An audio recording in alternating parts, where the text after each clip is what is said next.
우리 하나님 말씀 보시겠습니다. 시편 31편 14절에서 24절 말씀까지입니다. 우리 한 절씩 우리 서로 교독하시겠습니다. 여호와여, 그러하여도 나는 주께 의지하고 말하기를 주는 내 하나님이시라 하였나이다. 나의 앞날이 주의 손에 있사오니 내 원수들과 나를 핍박하는 자들의 손에서 나를 건져 주소서. 주의 얼굴을 주의 종에게 비추시고 주의 사랑하심으로 나를 구원하소서. 여호와여, 내가 주를 불렀사오니 나를 부끄럽게 하지 마시고 악인들을 부끄럽게 하사 스올에서 잠잠하게 하소서. 교만하고 완악한 말로 무례히 의인을 치는 거짓 입술이 말 못하는 자 되게 하소서. 주를 두려워하는 자를 위하여 쌓아두신 은혜, 곧 주께 피하는 자를 위하여 인생 앞에 베푸신 은혜가 어찌 그리 큰지요. 주께서 그들을 주의 은밀한 곳에 숨기사 사람의 꾀에서 벗어나게 하시고 비밀이 장막에 감추사 말 다툼에서 면하게 하시리이다. 여호와를 찬송할지어다. 견고한 성에서 그의 놀라운 사랑을 내게 보이셨음이로다. 내가 놀라서 말하기를 주의 목전에서 끊어졌다 하였사오나 내가 주께 부르짖을 때에 주께서 나의 간구하는 소리를 들으셨나이다. 너희 모든 성도들아, 여호와를 사랑하라. 여호와께서 진실한 자를 보호하시고 교만하게 행하는 자에게 엄중히 갚으시느니라. 같이 봅니다. 여호와를 바라는 너희들아, 강하고 담대하라. 아멘. 할렐루야. 할렐루야. 굉장히 힘이 없으시네요. 예, 오늘은요 이 골로새서의 말씀을 잠시 한 주 미루고 또 시편 말씀을 잠시 나누도록 하겠습니다. 오늘 설교 제목을 다 같이 한번 읽겠습니다. 설교 제목 크게 한번 읽습니다. 환난 날에 주께 피하는 자. 다시 한번 읽습니다.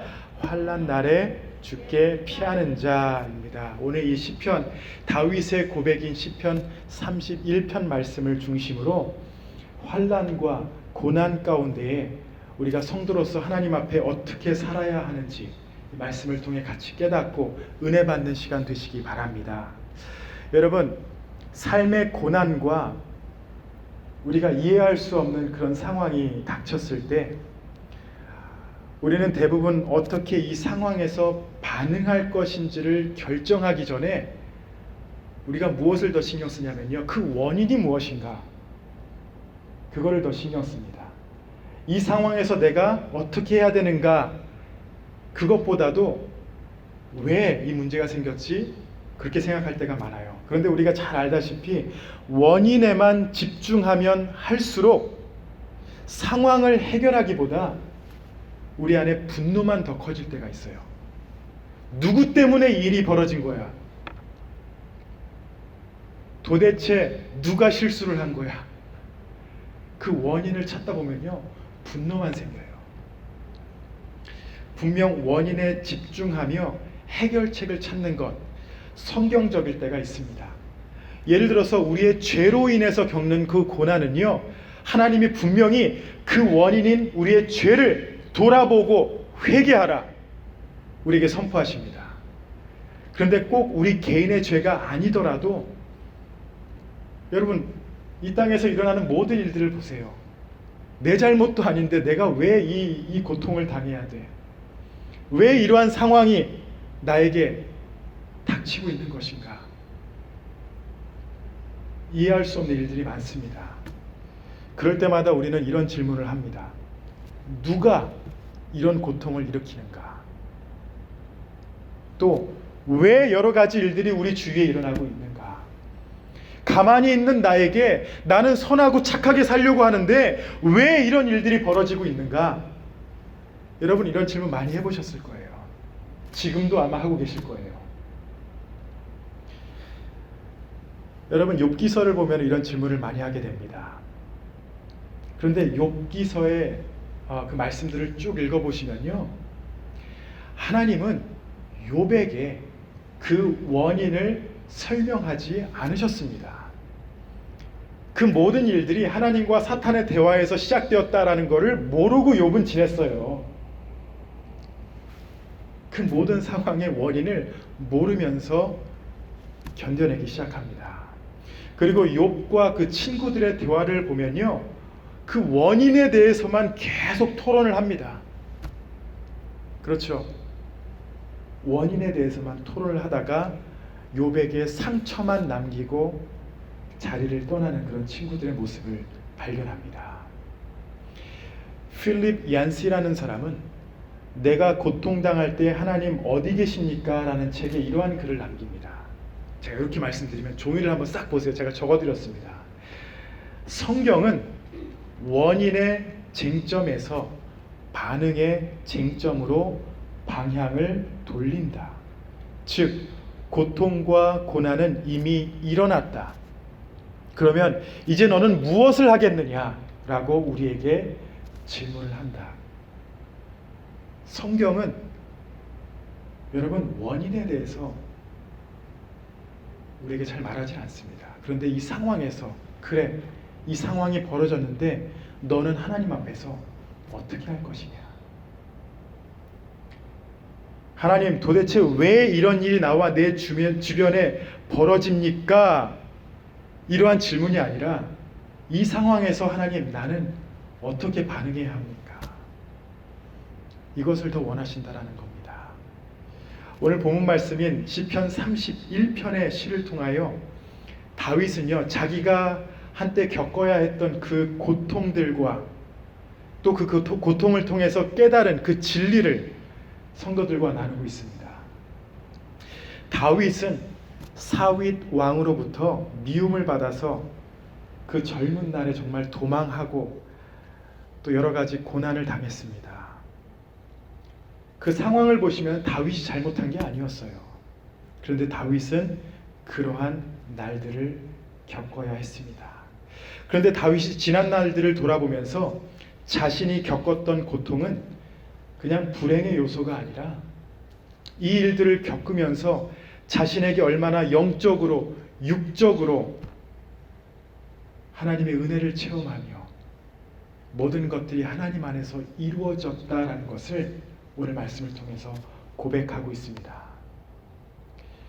하나님께서 우리에게 허락하시는 시험, 이 모든 환난들, 상황들, 우리가 잘 아는 고린도전서 말씀과 같이 우리가 감당치 못할 시험은 없습니다. 하나님께서 함께 하시기 때문이에요.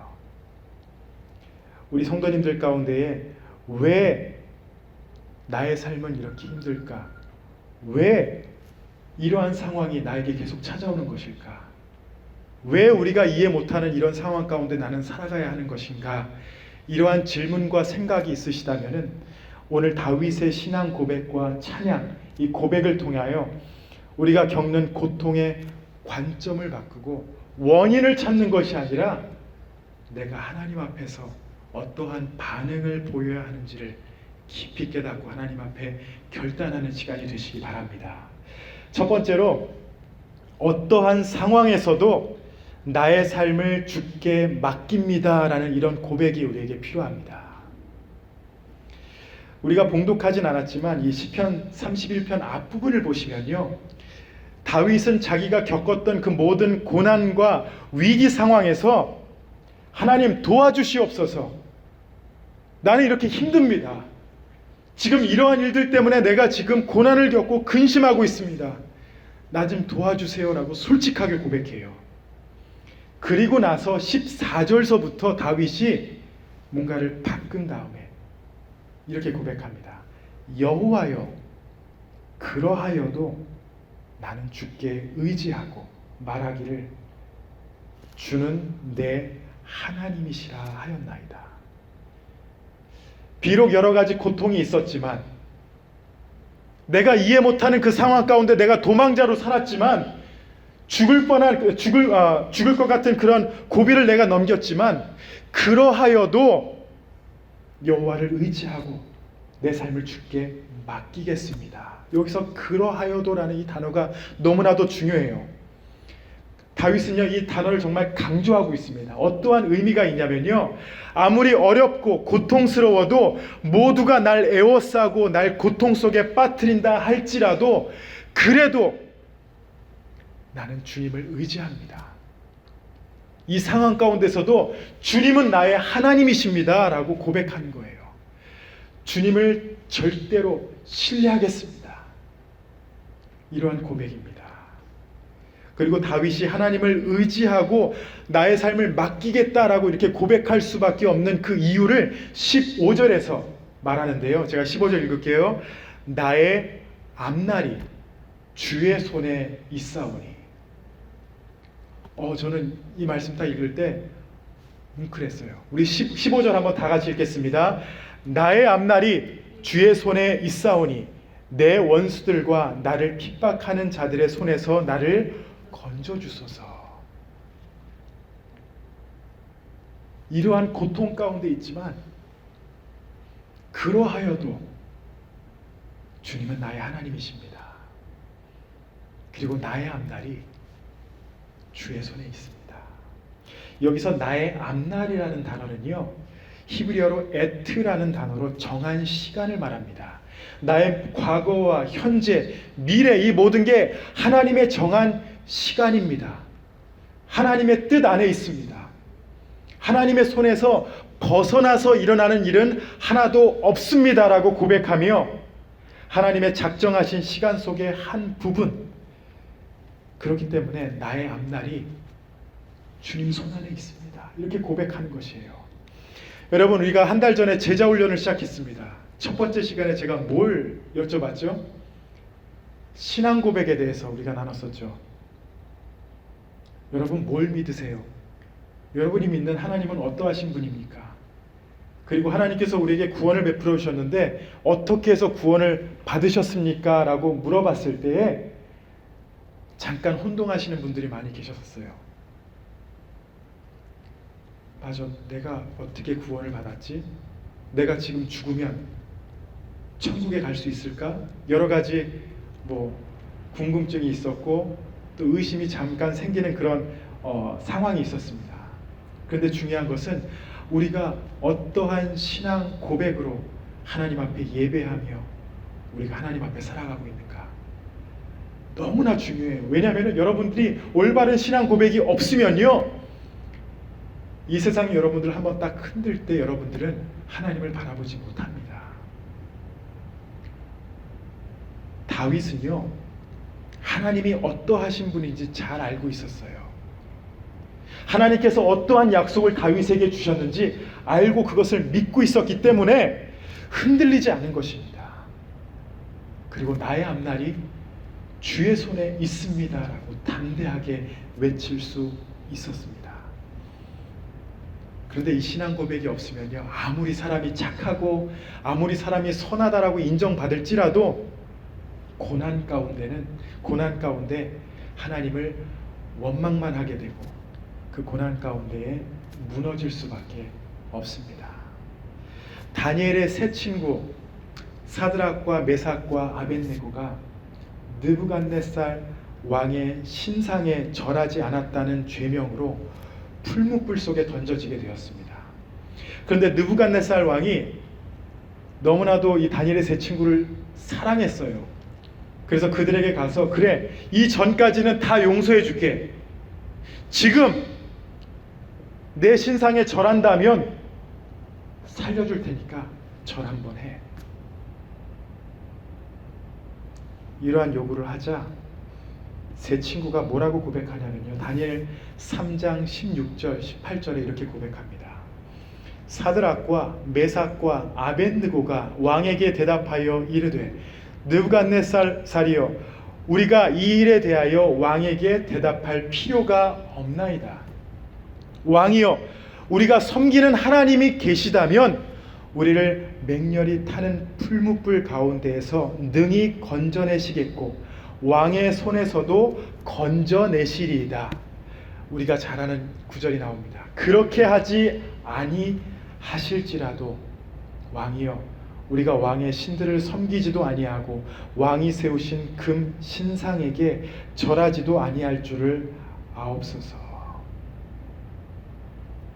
그들에게는요, 하나님을 향한 확신한 신앙의 고백이 있었기 때문에, 그들이 믿는 하나님이 어떠하신 분인지 알고 그것을 믿고 살았기 때문에 이러한 시련 가운데, 환난 가운데 믿음을 지킬 수 있었던 것이에요.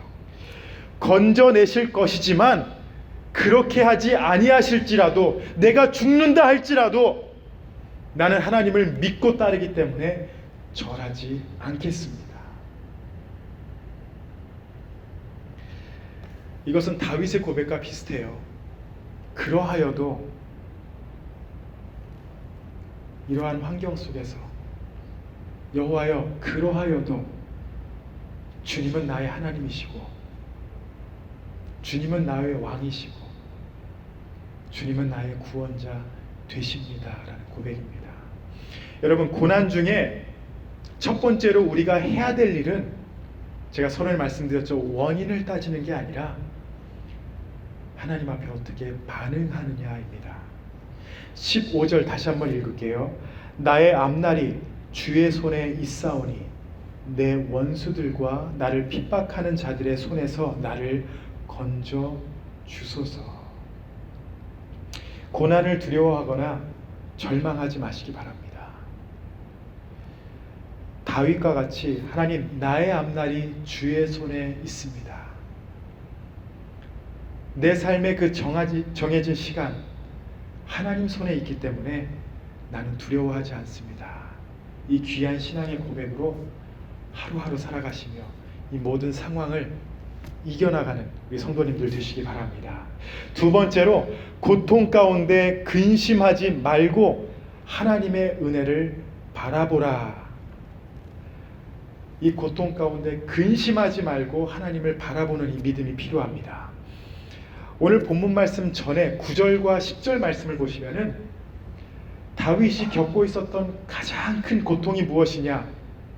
다윗이 뭐라고 고백하냐면은 근심이라고 고백해요. 9절 10절 말씀 보시겠습니다. 여호와여, 내가 고통 중에 있사오니 내게 은혜를 베푸소서.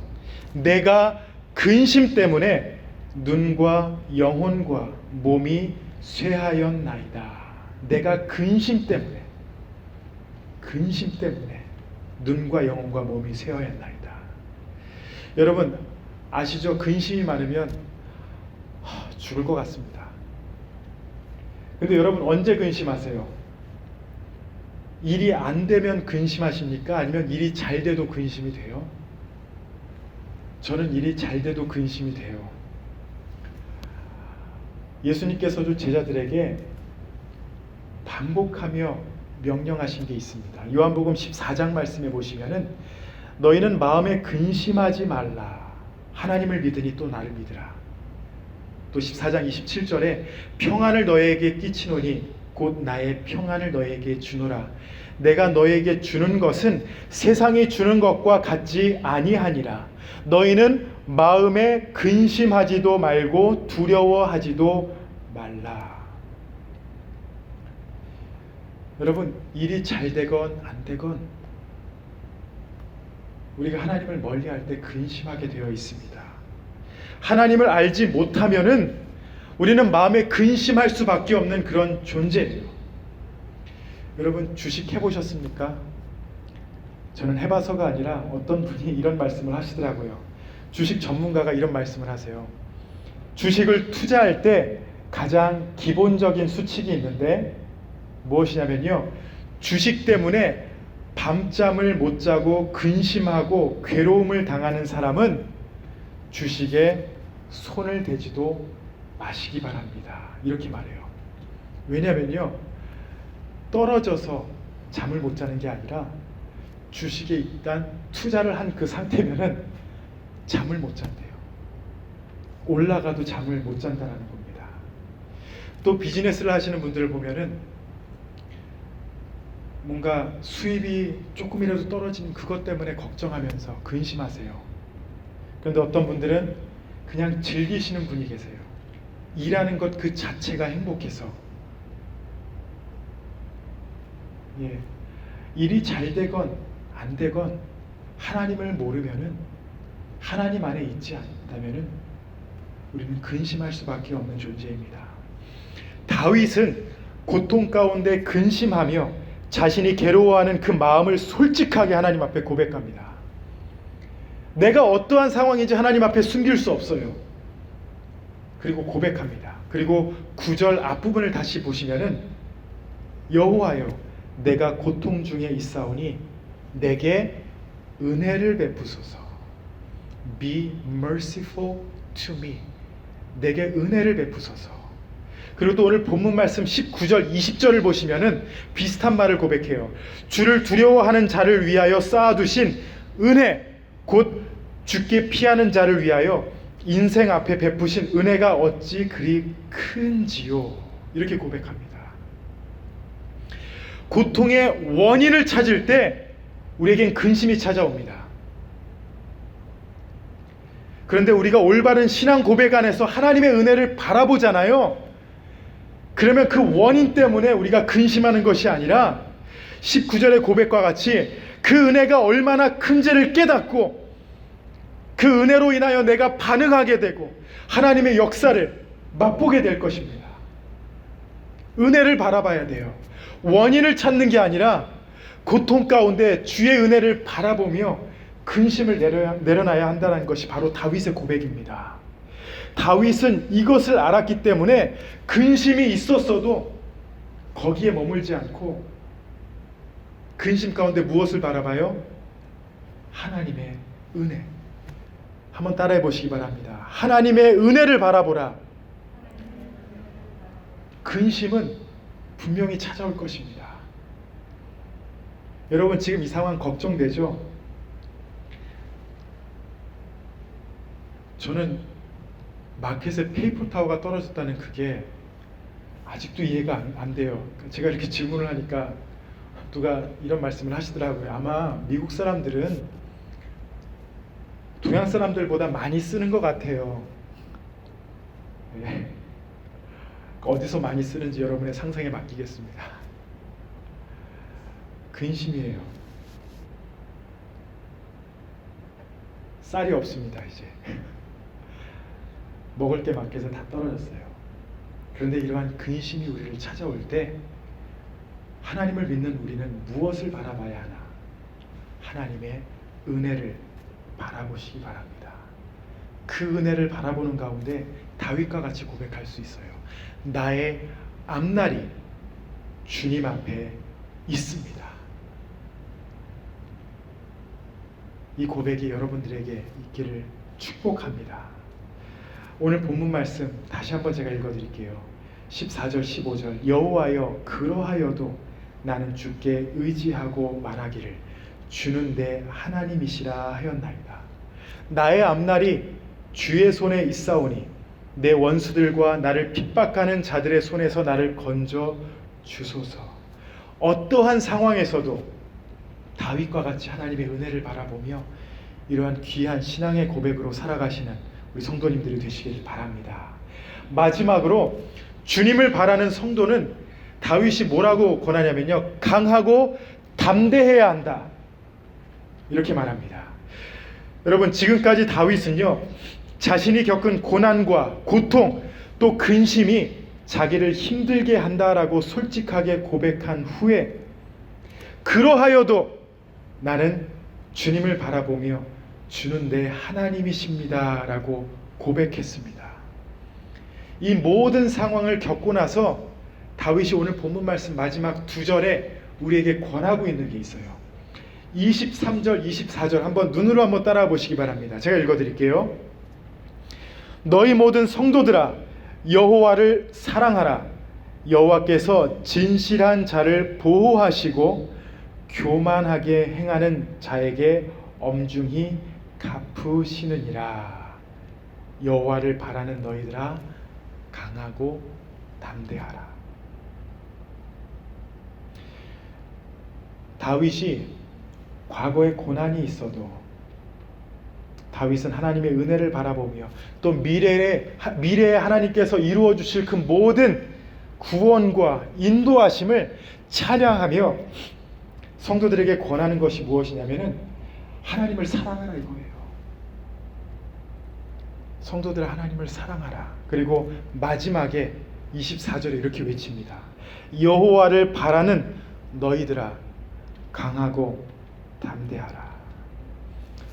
여러분 고난 가운데 우린 연약해집니다. 두렵죠? 꼭 이 일 때문에 코로나 바이러스 때문에 그런 게 아니라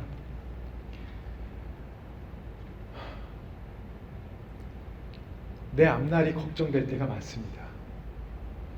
우리 자녀가 어떻게 될지 걱정되고 연약해질 때가 많아요. 그게 우리의 원래 모습이에요.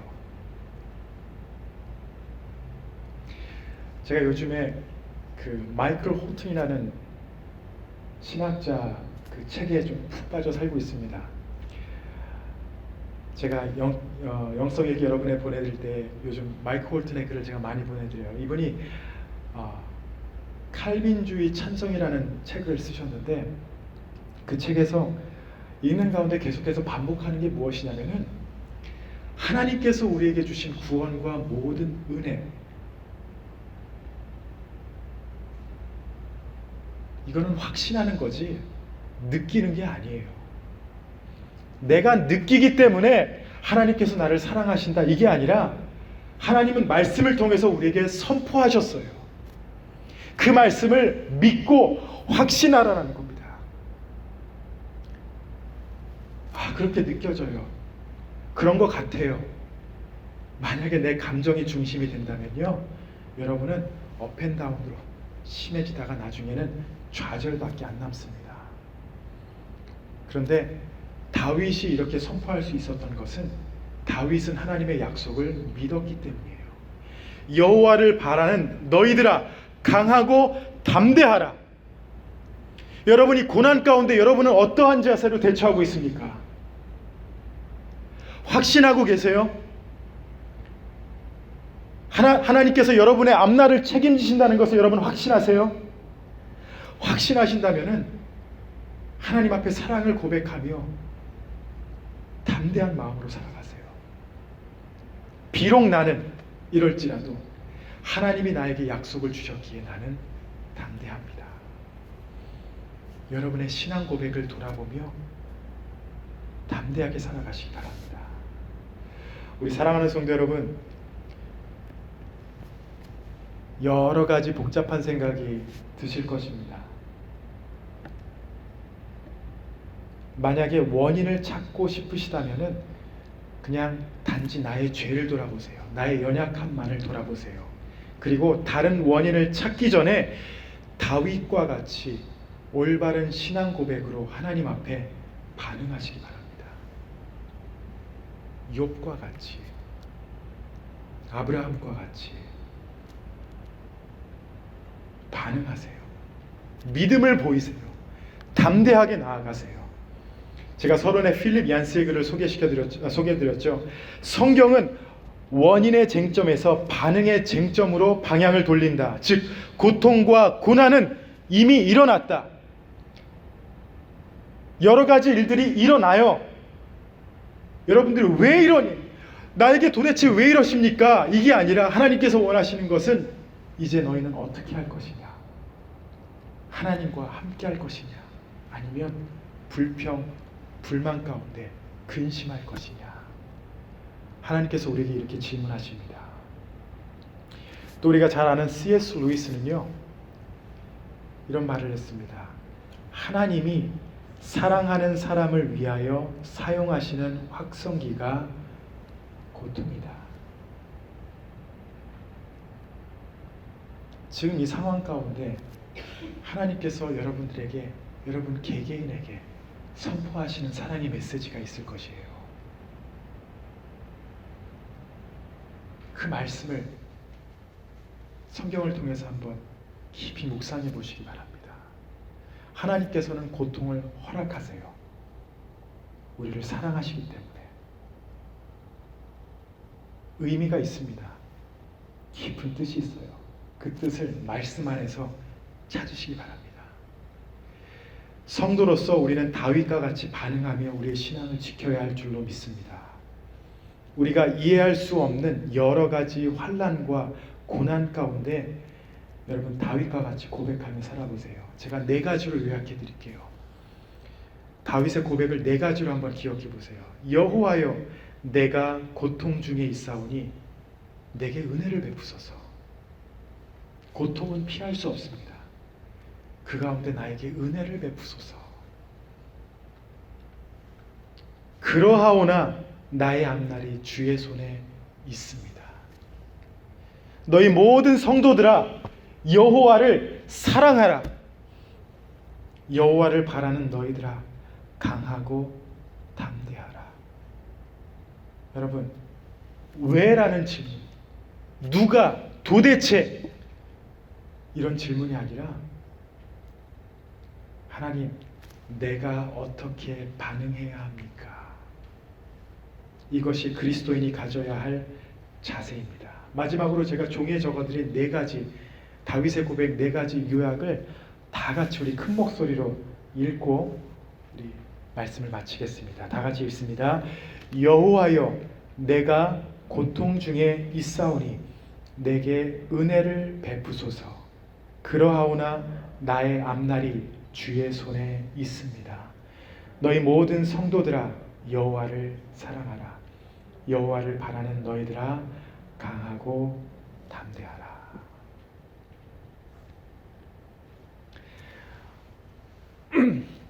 아까 찬송을 하면서 주 안에 있는 나에게 딴 근심 있으랴. 여러분, 이 찬양하시면서 어떠한 마음이 드셨습니까? 너무나 그냥 쉽게 부르는 찬양이기 때문에 그냥 막 부를 때가 있죠. 주 안에 있는 나에게 딴 근심 있으랴. 우리 주 안에 있습니다. 나의 앞날이, 우리의 앞날이 주님의 손 안에 있습니다. 그렇죠? 여러분 믿으세요? 여러분 믿으세요? 이 신앙 고백이 여러분들에게 있습니까? 그러면요, 근심하지 마세요. 하나님의 은혜를 바라보세요. 원인을 찾지 마시고 하나님 앞에서 올바른 반응을 보이세요. 많은 분들이 그냥 두려워 떨고 있습니다. 맞아요. 두려움이 찾아옵니다. 그런데 하나님의 자녀로서 우리는 내가 아무리 이러한 상황일지라도 나의 삶이 하나님 앞에 예배자로 살아가야 된다는 것을 기억하세요. 이 자리에 나와서 안 나와서 제가 이거를 말하는 것은 아닙니다. 얼마만큼 내가 세상을 바라보며 두려워하기 때문에 하나님 앞에 올바른 예배를 드리지 못하고 있는가, 그것을 돌아보세요. 여러분들이 하나님 앞에 올바른 예배자로 섰을 때 하나님이 책임져 주십니다. 병, 우리가 겪는 고난, 우리는 할 수 없어요. 어떻게 해결할 방법이 없습니다. 그러나 하나님 손에 맡기고 주님 손 안에 있다는 것을 인정할 때 하나님이 역사하실 줄 믿습니다. 이 아름다운 신앙 고백으로 지금 모든 상황을 믿음으로 승리하는 우리 성도님들 되시기를 예수님의 이름으로 축원합니다. 다 같이 기도하시겠습니다.